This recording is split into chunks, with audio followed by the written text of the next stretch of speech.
पहला लाइन की ऐसी बानी बोलिए मन का आपा खोए, अपना तन शीतल करे औरन को सुख होए। तो वाणी का मतलब होता है वचन या फिर कुछ बोलना। आपा मतलब अहंकार, तन मतलब शरीर, शीतल मतलब का, और औरन का मतलब औरों का मतलब क्या है कि हमें अपने मन का जो अहंकार है उसको त्याग कर ऐसी भाषा का प्रयोग करना चाहिए जिससे हमारा तन मन भी स्वस्थ रहे और दूसरों को भी कोई कष्ट न हो, अर्थात दूसरों को भी सुख मिले। सिंपल सा है कि हमें अपने मन का जो अंदर का जो अहंकार है उसको त्याग देना चाहिए और अच्छी भाषा का प्रयोग करना चाहिए। अच्छी भाषा का प्रयोग करेंगे तो खुद को भी अच्छा लगेगा और सुनने वाले को भी अच्छा लगेगा। वही बोल रहे हैं दूसरों को भी और उनको भी सुख होई। ठीक क्या है, पूरी कुंडिल बसे मृग ढूंढे बन माही, ऐसी घटी घटी राम है दुनिया देखे नहीं। ये बहुत ही ज्यादा इजी है। बोल रहा है कस्तूरी मतलब क्या होता है, एक सुगंधित पदार्थ जो मृग की नाभि में रहता है। ठीक है, नेवल में रहता है उसका। कुंडली मतलब नाभि, मृग मतलब हिरन, वन मतलब जंगल, घटी मतलब घट घट यानी कन कन में। तो मनुष्य की घट घट मतलब कस्तूरी कुंडिल बसे मृग ढूंढे बन माही, ऐसी घटी घटी राम है दुनिया देखी सारी। मतलब कि जो मनुष्य के घट घट में शरीर में परमात्मा का वास है, अर्थात शक्ति का स्रोत हमारे भीतर ही है, पर हमें इसका ज्ञान नहीं है। हम उसे बाहरी कर्मकांड आदि में ढूंढते हैं। और नॉर्मल लैंग्वेज में तो जैसे हिरन जो होता है डियर, उसका नेवल यानी नाभि में स्मेल होता है कस्तूरी मृग, और वो उसको पूरे जंगल में घूमते रहता है, खोजते रहता है भागते भागते कि कहाँ से स्मेल आ रहा है। हिरन, हाँ। उसी तरीके से हम भी घट घट यानी भगवान हर जगह हमारे अंदर भगवान है, लेकिन हम भगवान को बाहरी कहीं पे दूसरे कर्म कांडों में ढूंढते रहते हैं, लेकिन भगवान तो हमारे अंदर ही है। लाइन भी बहुत इंपॉर्टेंट है। क्या है कि जब मैं था तब हरि नहीं, था तब हरि नहीं, जब मैं था तब हरि नहीं, अब अंधियारा मिट गया जब दीपक देखा माही। तो मैं मतलब बहुत बार बताया, मैं मतलब अहंकार, मतलब भगवान है, ईश्वर। मतलब माही मतलब अंदर, अंधियारा मतलब अंधेरा, मिटी गया मतलब मिट जाना। तो कबीर के अनुसार जब तक मैं मतलब कि अर्थात अहंकार का भाव मन में रहता है तब तक ईश्वर का वास नहीं होता।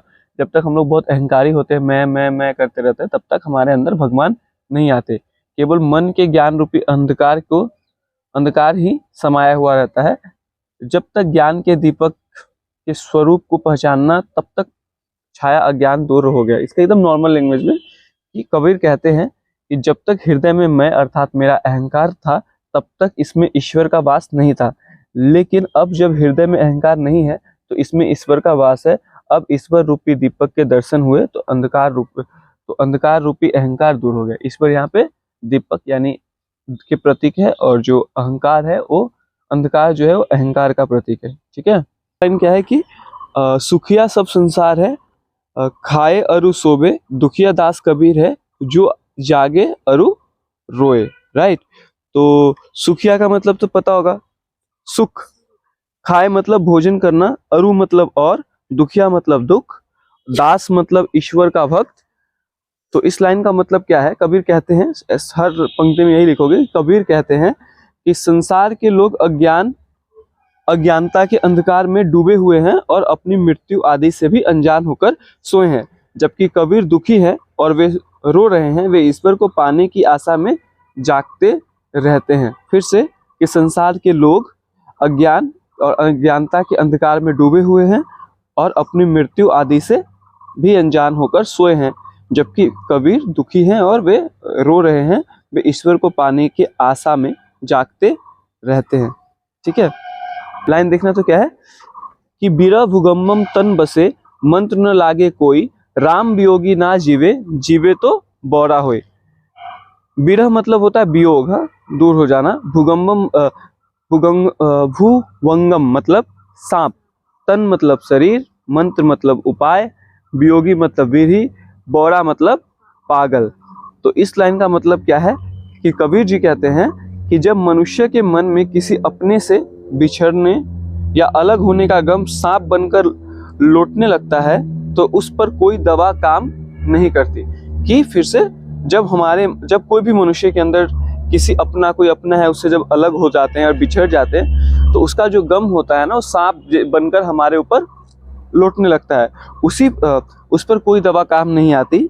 उसी तरह ईश्वर के वियोग में मनुष्य जीवित नहीं रह सकता, और यदि वो जीवित रहता भी है तो उसकी हालत कैसी हो जाती है? पागलों जैसी हो जाती है। अब आते हैं इसके बाद वाला में। अरे राखिए आंगन कुटी छवाए, बिन सावन पानी बिना निर्मल करे सुभाए। तो निंदक मतलब निंदा करने वाला, नेरा मतलब पास, आग्नि मतलब आंगन में, कुटी बंधाई मतलब कुटी बनाकर, सावन मतलब साबुन, निर्मल मतलब पवित्र, और सुभाई मतलब स्वभाव।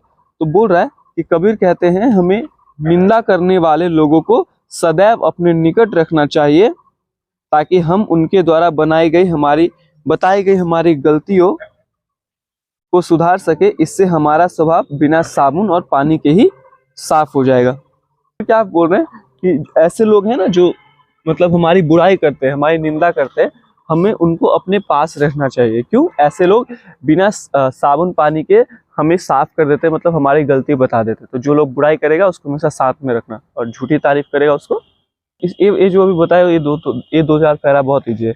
पोथी पढ़ी पढ़ी जग मुआ, पंडित भया न कोई, एके आशीर पीव का पढ़े सु पंडित होई। मतलब कि पोथी मतलब किताब, धार्मिक पुस्तकें, जग मतलब संसार, मुआ मतलब मर गया, पंडित मतलब ज्ञानी, भया मतलब हुआ, एक मतलब एक ही, अशीर मतलब अक्षर, पीव मतलब प्रियतम, और सु मतलब वह। तो कबीर कहते हैं कि इस संसार में मोटी किताबें पढ़कर कई मनुष्य मर गए, परंतु कोई भी ज्ञानी नहीं बन सका। अगर किसी ने ईश्वर प्रेम का एक भी अक्षर पढ़ लिया तो वह पंडित बन गया है। मतलब बहुत से ऐसे लोग हैं जो बड़ी बड़ी किताबें पढ़े और अंत में मर गए, लेकिन इस संसार में अगर कोई ईश्वर प्रेम का एक अक्षर भी पढ़ लिया तो वह बहुत बड़ा पंडित बन जाता है। बहुत हार्ड है। चालिया आपना, है ना, चालिया आपना लिया मुराना हाथी, अब घर जालो ताश का, जे चले हमारे साथी। जाल्या मतलब जलाना, मुराना मतलब जलती हुई लकड़ी, जालो मतलब तराऊ जलाओ, ताश का मतलब उसका, जे मतलब जो। तो कबीर जी कहते हैं कि उन्होंने अपने हाथों से अपना घर जला दिया, अर्थात उन्होंने मोह माया रूपी घर को जलाकर ज्ञान प्राप्त कर लिया। ठीक है, कबीर क्या बोलते हैं कि अपना घर जलाया, मतलब उन्होंने अपना घर खुद जला लिया। और अपना घर जलाने का मतलब क्या होता है? अपना अंदर का अहंकार वगैरह जो है उसको जला लिया, अर्थात मोह माया जो है उनसे वो दूर हो गए। अब उनके हाथ में मतलब कि अब घर जालो ताश का, जे चले हमारे साथी। मतलब कि अब उनके हाथ में जलती घर जलाए जो उनके साथ चलना चाहता है, अर्थात उसे भी मोह माया से मुक्त होना, जो तुरंत ज्ञान प्राप्त करना चाहता है। मतलब उनके पास जो भी होंगे वो उससे तुरंत ज्ञान प्राप्त कर लेंगे। मतलब जिसका खुद तो अपना मोह खत्म कर लिया, अब इनके पास जो आएगा उनका भी मोह खत्म हो। तो लिख लो या फिर फोटो खींच लो अगर टाइम नहीं है।